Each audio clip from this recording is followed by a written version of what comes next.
Hello, I have Kaitlyn here with me, and we were just chatting off air. And I was just telling her how I was listening to her podcast. I was listening to two of her episodes before I hopped on to record, and she has the most calming voice ever. I was just like, I'm gonna sit and like meditate listening to her podcast, so I could listen to her all day. I'm so excited to chat with you, Kaitlyn. Thank you so much for being here. Thank you for having me. I feel like I'm like gonna try to speak really smoothly now to, to back up what you said. But thank you so much for having me. I'm so excited to be here.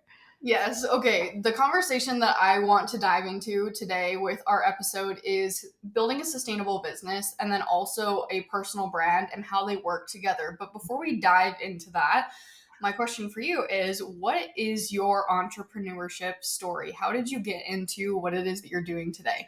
Oh, I love this. Okay, so it's a little windy, but I'll do the abbreviated version.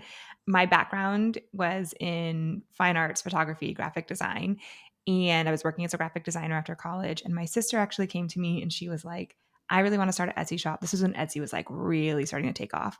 She really wanted to start an Etsy shop. She wanted to make like wedding things like the table numbers and like that kind of stuff. She had just gotten one of those like vinyl printer machines and she was I love like, we're going to make it happen, but I don't know the design part. Can you make the stuff and I'll print it and do all the rest? And I was like, sure. So we did that and it actually really took off. It just was completely not sustainable. Like she was literally like chopping wood blocks like in the middle of the night. Like it worked too well for just like a two-person show and we weren't even in the same place. And so anyway, after about a year of that, I had really wanted to have a blog that paired along with it because I grew up in like blog culture, like reading all the fashion blogs, like the OGs. And I it. really wanted that, even though I wasn't a fashionista or anything like that. I just love that idea. Yeah, And through that, I was like, I want to be like one of those girls. And through that, I stumbled into people offering services and like doing online business. And so when the Etsy shop ran its course and she was like, I don't want to keep doing this, I was like, can I keep the blog, but transition it more into offering like some graphic design stuff? And she was like, yeah, I don't care. So I did that. And the first year was like a total dumpster fire. I don't have one of those beautiful stories of, and then everything worked. It was like awful. Like I made no money and made all this debt, like just really bad decisions. But after that first year, I had the experience of talking with a client and saying, I just wish that more people would hire me for what you hired me for. And she was like, more people would hire you for that. And I was like, oh. And so I completely transitioned my business from doing like branding and like logos and stuff like that into doing this like ongoing retainer work. And it blew up. Like no one was doing it at the time. It created so much safety for me. Like I had recurring revenue. Like it was just such a magical experience. And that catapulted really quickly to the point that again, like booked out, but also burned out. yeah. And from there, I had that like that moment of, okay, how are we going to do this in a way that works? Like, how are we going to do this in a way that's sustainable? Because this is not sustainable. And it went from 2018 to 2019. I made like the same amount of money. Like I had crossed six figures, this big deal, but I cut my hours in half and I spent half the year traveling and just like having so much fun. And in the free time that I gained, I was like, let me explore coaching. I really wanted to be able to self coach. Fell into coaching, fell in love with coaching, and then the rest is history. I That was love long. I tried to do the short. I could go so much more in depth, but that's I love that so much. And I love that your story wasn't this victory story right off the no. bat. While that's great, people who have those stories, that's amazing. Share those stories, be proud of that. But I would say that's not a majority of people's stories. And so I love the honesty around that. Now, I've been following you on Instagram now for well over a year. And something that I've always felt with your content and with your business is groundedness. Mm. And that word to me ties into what it feels like to run a sustainable business. And before I have you share more about your journey of building a sustainable business, and we got a little sneak peek there where you're Yeah. like, oh, I cut my hours in half and travel. So we're going to dive into that a little bit deeper. But before we dive into that, I would love to know what is your definition of a sustainable business and what does that look like from a structural point? Yeah, yeah. So I'm glad that you said structural because to me there's two facets, right? There's the structural and the energetic. Because from a structural point, it looks like something that I can show up to and do what I need to do to have the business work and run and operate, even on my worst days, my worst weeks, right? Like I'm not going to be batting 100 every single day. Like I'm a human, I'm a woman, like there's so many factors, right? And I need to have a business that can work with these different seasons of life that I'll be in, with different cycles of my month that I'll be in. I need to have something that actually I can do over and over again without burning myself out. We talk a lot in my world about like our capacity, like in an energetic way, but in a structural way too. And there's this idea, especially if you come from a background of being a high achiever, being a straight A student, being a perfectionist, that like we're supposed to be at 100% all the time. Yeah. And like, that's not actually sustainable. Like we have to shut down our phones sometimes. We have to shut down our computers sometimes. Like we have to shut down ourselves sometimes. And so really like when I'm thinking structurally, what is something sustainable? It's like probably more around 60%. Like I'm not trying to fill my days. I'm not trying to fill every open spot in my schedule.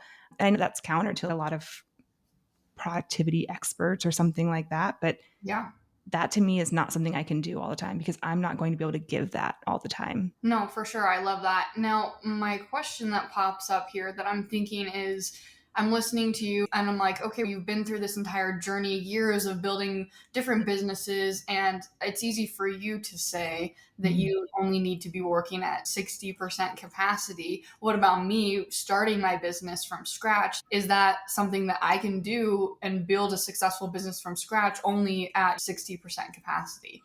Yeah, I love that frame. Okay, so here's what I'll say. I work with a lot of people who did not build this way, but are now very successful on the outside. Harder to retroactively fit it in than it is to do it from the start. So if you're in a spot, like wherever you are right now is the time to start because it is even more difficult when you have a lot of offers, a big team, a lot of people depending on you. Like it's actually harder if you get to the end result that you want. If you get to the $1 million business and then you have to go backwards and try to pull things back and make it work better for you, that's more challenging than doing it with whatever you have, wherever you are right now is the time to start doing it and go here from here forward. And I think there's a lot of mindset there too of it gets to work. I get to build it this way. I get to build it how I want it to feel when I get there. Ooh, I love that so much. And I can 100% agree to that. My journey is in terms of hitting burnout and then realizing, oh crap, this is not going to work out. Let's restructure things. It's definitely so much easier to have just structured it in like the way that is spacious from the very beginning versus, oh crap, I need to burn my business down or burn down certain areas of my business now to be able to create that spaciousness. So, my question for you now is, we're talking about more of the structure strategy side of building this sustainable business. What are some tangible pieces that we can take away if we're wanting to move in that direction of having more spaciousness, having a business that is built to last? Yeah, yeah. So I think a big thing that we always start with people that I'm working with is it sounds so basic, but it's literally like your schedule. When are you working? How are you working? And not only does it all fit together like a Tetris puzzle, but what are your energy levels while you're working? So for example, maybe you're actually not the most productive first thing in the morning, or maybe you hit a second wind at 4 p.m. and that's actually when you do your genius level work. Like we don't know those things. They're sure like there are overarching messages that a lot of people subscribe to, but that might not be true for you and for your energy. And so I think the starting point, like ground zero here is like track your time, but track your energy with that. I'm doing this. This is how I felt before. This is how I feel after. And from there, what most of my clients end up really needing is not necessarily like batching days, but more like batching types of tasks. So they're not switching between creating content and coaching their clients and answering emails back to back because those are all like different energies. There's like putting the same types of tasks together so that the context shift doesn't feel so drastic on their brains. Does that make sense? Yeah, no, that totally makes sense. And I feel like when we talk about sustainable businesses a lot, we talk about like how to utilize time, and I think it's important, but a lot of the conversation that I hear is around like how to schedule out your day. Is there importance in thinking about sustainability in other areas of our business as well, like when it comes to offer creation or when it comes to hiring, when it comes to even investing, like where are we putting our money? Is sustainability important to be thinking about in those other areas of business too? Yeah, I really think it bleeds into everything. Like I just used this example, I can't remember where, maybe with a client or something, thinking about offer creation and like what is actually sustainable as you're going out and putting things out into the world. And for a lot of people, the idea of showing up live and like having this live workshop and engaging with their people and interacting with their people feels so good for them. Mhm. That would be terrible for my energy. That is just not how my energy works. Like it would be really overwhelming for me. It would be really daunting. And so for me, it's okay when I'm creating something, what's actually sustainable for me is maybe pre-recorded workshops with Voxer support. They Yeah. can still get the community aspect. They can still get to have conversations and Q&As with me. The end goal still gets accomplished, but how I get there is a lot more sustainable for me, for my time, for my energy and everything. So I think really like the overarching thing that you could apply to hiring, to investing, to creation, everything is, but does this actually work for me? And being willing to say, I admire how you do it. It's so cool, but it's just not for me. And that's okay. It can still work. Yeah, I love that so much. And that makes me think about where I'm currently at right now in my business. And I'm just in such a different season of business now, just having had a baby. Mhm. And for me, like, I am totally that person where you're like just talking about thriving, doing like live trainings and things like that. Totally, that was me prior to having baby. And now it's okay. That's not going to work for me. That is not sustainable for me in this season of my business. So, how can I build in a different way where I'm still able to serve at the highest level, but shift things to be able to make sure that it's sustainable for me? And have you felt that in your business as well throughout different seasons? Sustainability has looked a little bit different. 100%. Like I used to not start work till a certain time because like mornings were just my sacred time and the energy wasn't there. And that's been like shifting for me. And I literally think it's something so basic. It's just that I eat a higher protein breakfast now. So I have more energy now. And it's like being willing to be adaptable and to change as different seasons come about. I think something that feels important to state here is remembering that with everything that we do, there's a reason why we do it and knowing what that is versus what the actual like vehicle is. So if we use creating offers, there's an impact that you want to make. And maybe it's, I want to provide community and I want to provide these lessons. There's a million ways to do that. And so it's, if I keep holding on to the bigger picture, how do I do that feels good for me? Yeah, no, for sure. And you've hit on this, but I want to dive into this a little bit more. And you talk a lot about this in your podcast as well as in your content, where you're pairing the strategy with the energetics. So can we dive a little bit deeper into the energetic side of building a sustainable business? Yeah, I love that. My favorite topic. Be so happy to dive into that. Yes, yeah. I firmly believe that one can't exist without the other. Yeah. That's the starting point for me. Yes. So for someone who is not familiar with energetics, the terminology energetics, can you explain that a little bit Yeah. more? Yeah, and I guess I should say, like, disclaimer, I think a lot of people use that word and they might mean different things. So Yeah. when I'm talking about it, I really do mean like actually your energy, like actually the way that you feel and think about things and how that impacts everything that you do. So like you said earlier, like that there's this level of groundedness that just comes through with the stuff that I put out there.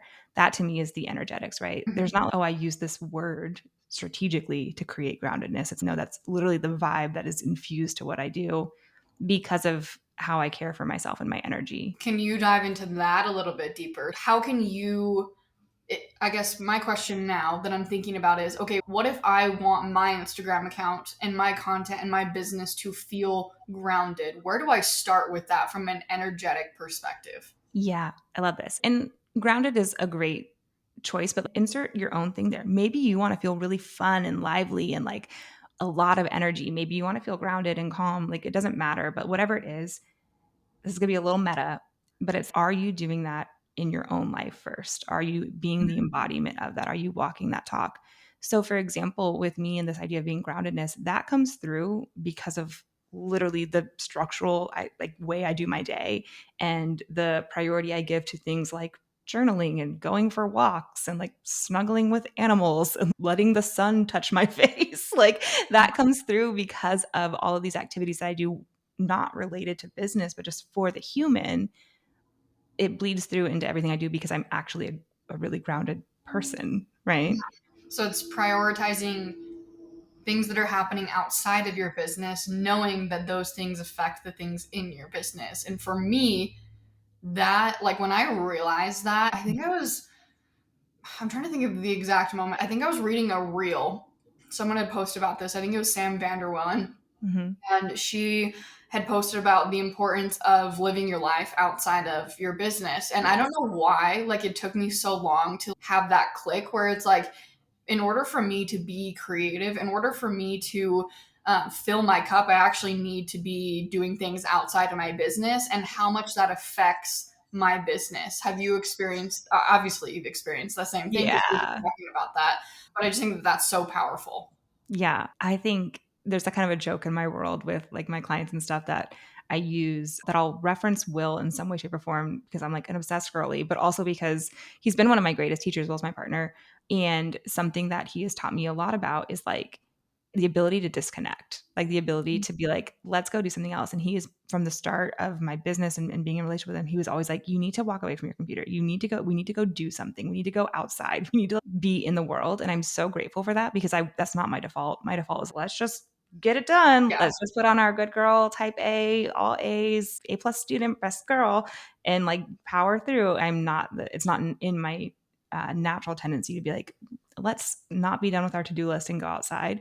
And now it is because I've been practicing it for so long. But yeah, yes, life outside of business greatly impacts business and is honestly one of our best teachers because that's how we get to inform. Like just today, I have a story right now literally about going to pottery class and how that's helped me a lot with perfectionism. Like I have to go to pottery class to have that teaching moment. And it's so much more impactful than me just saying, don't be a perfectionist. Like nobody cares about that. But if I can ground it into a real life experience, people can relate to that and learn from that. No, for sure. And something else that you talk about a lot is building a personal brand. And I feel like this ties really well into that because if you're not living your life outside of your business, it's going to be hard to build a personal brand. So let's dive into that a little bit deeper of how does building a personal brand tie into building a business that is long lasting and sustainable? Mhm. Yeah, yeah. I love personal brands. Like I love that. I love that's the move right now, and that's the conversation. I think it almost forces you to do what we're saying. Like it forces you to be walking your talk. It forces you to be the embodiment.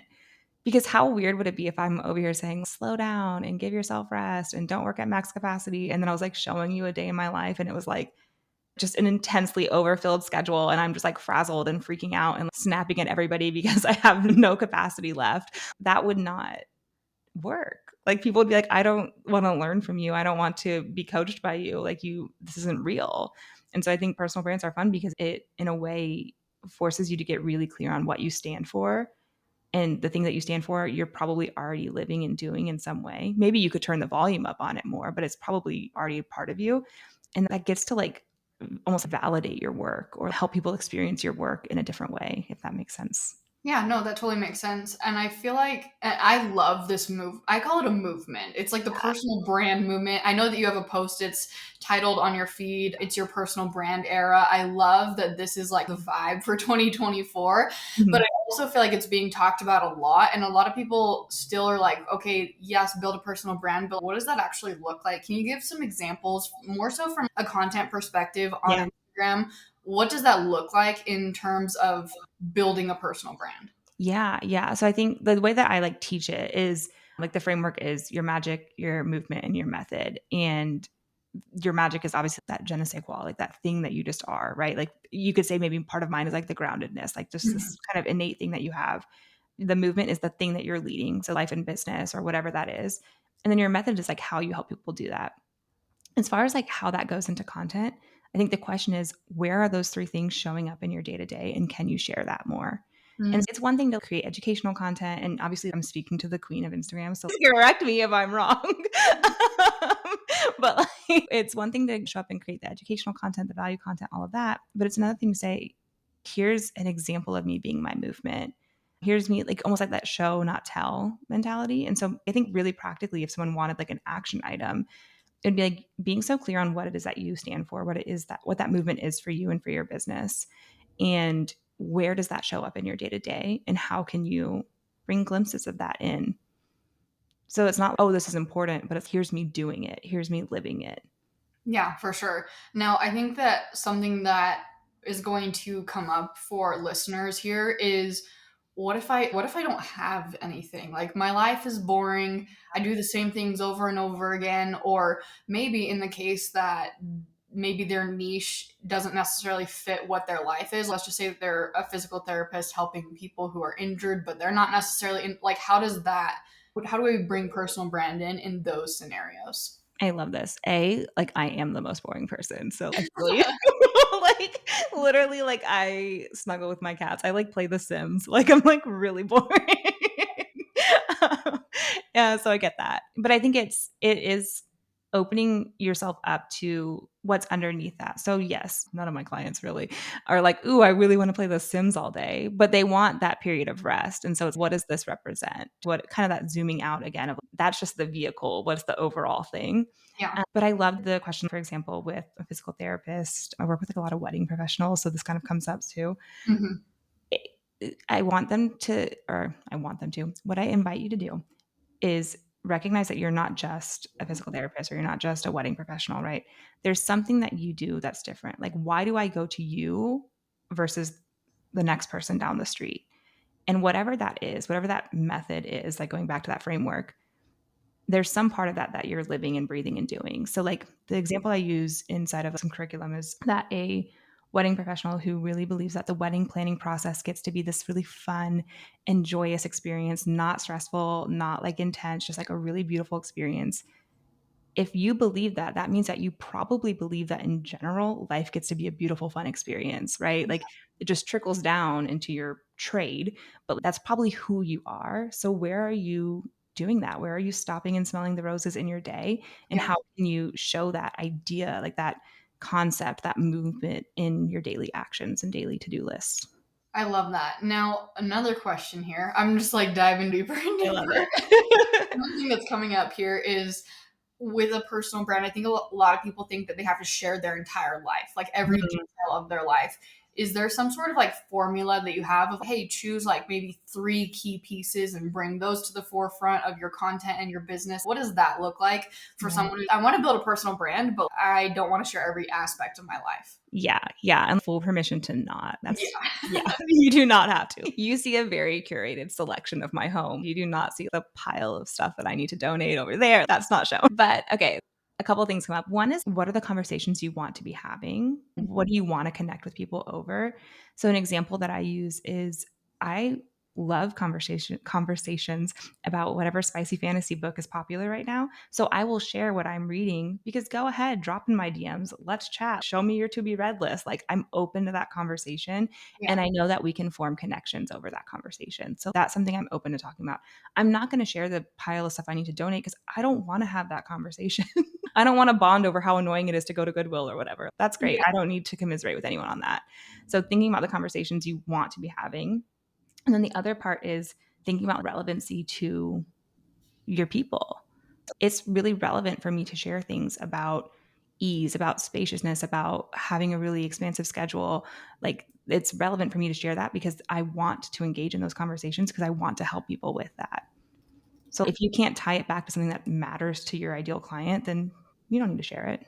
Yeah, no, I love that so much. And I think that's so important because I think there is that intimidation of, oh, I have to share everything if I want to build a personal brand. And so it's holding people back when that's not the case whatsoever. It's just, and I think sometimes too, when we hear the word curate, we're like, oh, like getting perfect around things that I don't know. It's going to, how do I explain this? People are going to perceive us in a different way because we're curating things, but it's no, that doesn't mean that we're having to show up in a perfect way. We can still show up and be vulnerable and share the things that are not perfect. Like you were just talking about on your stories, how you were going to pottery and that's helping you as like a perfectionist. That's a perfect example of a curated piece of your life that also ties back into something that your clients are going to be able to connect with, but also it's not like a perfectly curated. It's not like, oh, I'm going on vacation. And obviously there's nothing wrong with going on vacation. Yeah. Definitely share that too, but it doesn't have to be like perfect. So I think don't connect the word curated with perfect, if that makes sense. Yeah, yeah. This also feels relevant. Maybe it's like a tangent, but I don't know, seems related in my brain. Of I don't share things that are like One of my clients has this saying. She says she shares from the scar, not from the wound. So I Mm, would never be like, I'm at pottery right now and I am just so annoyed that I can't get this freaking thing right and I've broke the pot. I wouldn't share that because, like, who does that help? Who does that serve? yeah. I can share from the scar of, like, perfectionism is something I've struggled with for my entire life, and this has been really helpful, and it's something that I struggle with a lot less now, and this was a big factor of how I moved through it. That helps people, that inspires people, that gives people something to go look for. I said in the story, find a hobby that you're not good at. It's really expansive. No, for sure. And I love that. It's like pulling out the lessons because, again, like you said, there's from the moment of almost, it's almost like not projecting versus projecting, where it's, hi, I'm going through this really hard thing and I'm going to project this on my audience versus, hi, I went through this really hard thing. Here are the lessons that I learned so that you might be able to, not have the same experience in the future or navigate this in a different way because of these things that I've learned. Um, Now, my question to tie this whole conversation together, and people might have already gotten a few hints of how this all ties together, but why do you believe that building a personal brand helps with building a long lasting business? Like, why are those two things tied together? Yeah. There's like a Rolodex of like reasons flipping through my brain.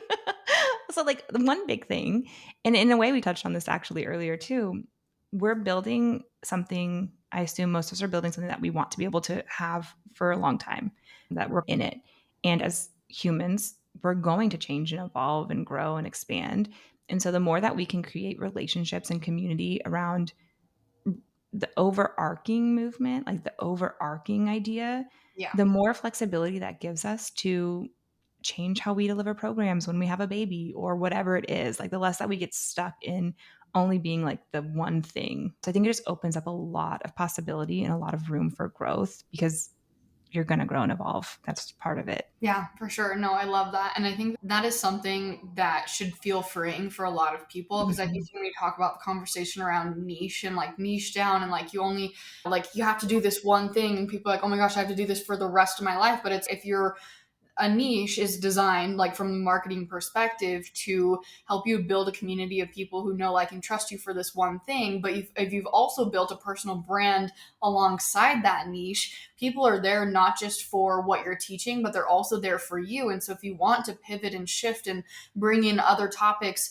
once you've built this community, you're able to do so because people are not just there for that one thing that you're teaching. They're Mhm. there also for you. And they're, like you said, it's almost like you're creating like a movement of you. That's, Yeah. people are wanting to go wherever you go because it's not just like they're there for the tips and tricks and education, but they're also there for you alongside how you're teaching it. So I just think that should be so freeing for a lot of people out there who are multi-passionate. All of us are. You do have the ability to move and shift. And I think that your story is a perfect example of that, where it's like you've done a lot of different things on your journey and you've probably had clients who have stuck with you or people who have followed you for a really long time through all these phases of your journey because you have built a personal brand. 100%. Two of my longest coaching clients were some of my first design clients. They came with me on that big of a pivot. That's huge, Yeah. right? And that's all a testament to building a personal brand, which I love. Okay, my last question for you. We've had so many good little nuggets. Definitely, if anyone's listening, hopefully you were taking notes. If not, go back, listen, and take notes. But my last question for you, before I have you share where people can connect with you and what resources you have available for them, my last question is, if you were to give yourself one piece of advice on day one of your entrepreneurship journey, what would that piece of advice be and why? Hmm. I love this question so much, and I wanna have a really good answer, but this is what's coming up, just first thing, is I was actually reflecting on this recently. When I think that piece of advice would be, like, really simply, like, you make sense, like, your ideas make sense, like, they're worth pursuing. Mm, When I first came into the online space, it was late 2015, early 2016, the rise of the webinar and signature course yeah. movement. And I should not have been in this program yet, but I was just, oh, I'll make a signature course. I have 1 month of business experience. But the program I wanted to make, and I was a designer at the time, right? So the program I wanted to make was literally called the brand experience. And I didn't know this at the time. I didn't use these words, but it was literally how to build a personal brand. And I Mhm. was like reflecting on that recently. Oh, I have been interested in this since the start. Like Yeah. I've had these ideas from the start. I can speak them a lot better now. I can like actually teach them in a way that's helpful and effective, but it's been there. And so I think there's this, I guess the wisdom or the advice would really be like, you make sense. Your ideas make sense. Follow them, pursue them. Like they're good. Oh my gosh, that was so powerful. Like I have like chills. Thank you so much for sharing that. Now, where can people find you if they want to connect with you further? And what offers do you have available for people if they want to dive deeper with you? Yeah, I love that. So I'm an Instagram girly. So come hang out with me over there. It's Kaitlyn S. Kessler. Has my S in there because someone else has my name. But come hang out with me there. I have a podcast. It's called Spacious. So you can come listen to that. They're, usually pretty short, digestible episodes. And apparently I have a really good voice. So you can go meditate. Not just for her voice, she actually gives really great information too, I promise, but you'll get drawn in by the voice. I love that. And then as far as anything that if people want to dive in deeper, I have a really robust, like free course PDF guide really about lessening the amount that you work. So it's create your 20-hour or less work week. And it takes you through these different steps to track your energy, track your time, all this stuff so that you can really start to not work as much and be under that kind of capacity that we were talking about before. So I would definitely recommend checking that out if that is like a journey that you're on and something that you're interested in. Ooh, I love that. Thank you so much for being here and for sharing all of your knowledge on building a sustainable business and personal brand. You are amazing, and I appreciate you so much. Thank you so much for the opportunity.